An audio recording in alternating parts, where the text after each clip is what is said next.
మొట్టమొదటిసారిగా ఈరోజు చూస్తూ ఉన్నాం, ప్రతి గ్రామంలో ఒక మహిళా పోలీస్, ప్రతి గ్రామంలో ఒక మహిళా పోలీస్. ప్రతి అక్క చెల్లెమ్మకు నేను పక్కనే ఉండా అని చెప్పి భరోసా కల్పిస్తూ ఇస్తా ఉన్న మహిళా పోలీస్ ఈరోజు ప్రతి గ్రామంలో కనిపిస్తూ ఉంది. మరి బాబు చేసింది ఏమిటి? చంద్రబాబు చేసింది ఏమిటి?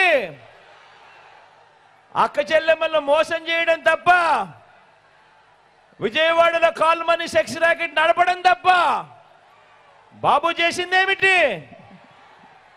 మనం కలలుగంటా ఉన్న మంచి కలల్లోకి ఒక చంద్రముఖిలా ఆ డ్రీమ్స్ లోకి ఎంటర్ అయి ఆ అక్క చెల్లెమ్మను రక్తం పీల్చడం తప్ప చంద్రబాబు చేసింది ఏమిటి అని అడుగుతా ఉన్నాను.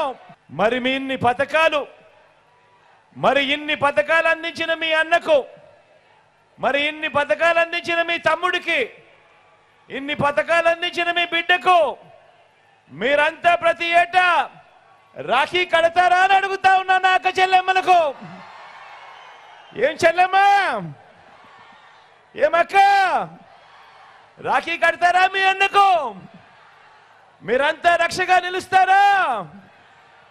స్టార్ క్యాంపెయినర్లుగా మీరందరూ బయటకు వస్తారా?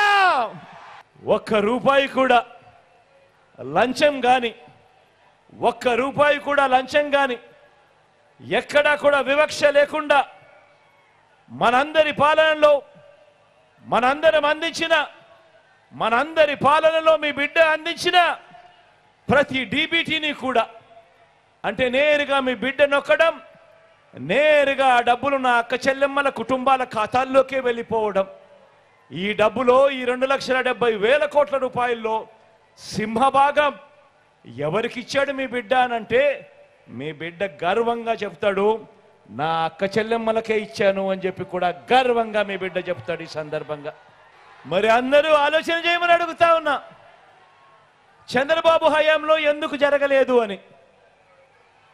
మీ బిడ్డ ఎలా చేయగలిగాడు, చంద్రబాబు హయాంలో ఎందుకు జరగలేదు అని ప్రతి ఒక్కరూ కూడా ఆలోచన చేయమని కోరుతా ఉన్నా. అదే రాష్ట్రం, అదే బడ్జెట్, అప్పులు కూడా అప్పటికన్నా ఇప్పుడు తక్కువే.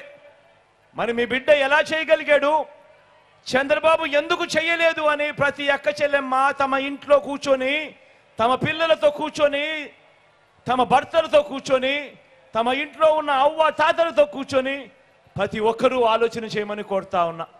కారణం, మీ జగన్ బటన్ను నొక్కుతా ఉన్నాడు, నేరుగా నా అక్క చెల్లెమ్మల కుటుంబాల ఖాతాల్లోకి నేరుగా వెళుతూ ఉంది.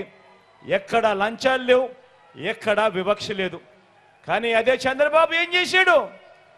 జన్మభూమి కమిటీలతో మొదలెడితే చంద్రబాబు దాకా రాష్ట్రాన్ని దోచుకోవడం, దోచుకున్నది పంచుకోవడం. అందుకే ఆ 2,70,000 కోట్ల రూపాయలు మీ బిడ్డ బటన్ నొక్కితే మీ ఖాతాల్లోకి, మీ చేతిలోకి డబ్బులు వస్తే, చంద్రబాబు హయాంలో ఈ 2,70,000 కోట్ల రూపాయలు ఎవరి జోబిల్లోకి వెళ్ళింది అని చెప్పి ప్రతి అక్క చెల్లెమ్మ కూడా గట్టిగా అడగమని అడుగుతా ఉన్నాను.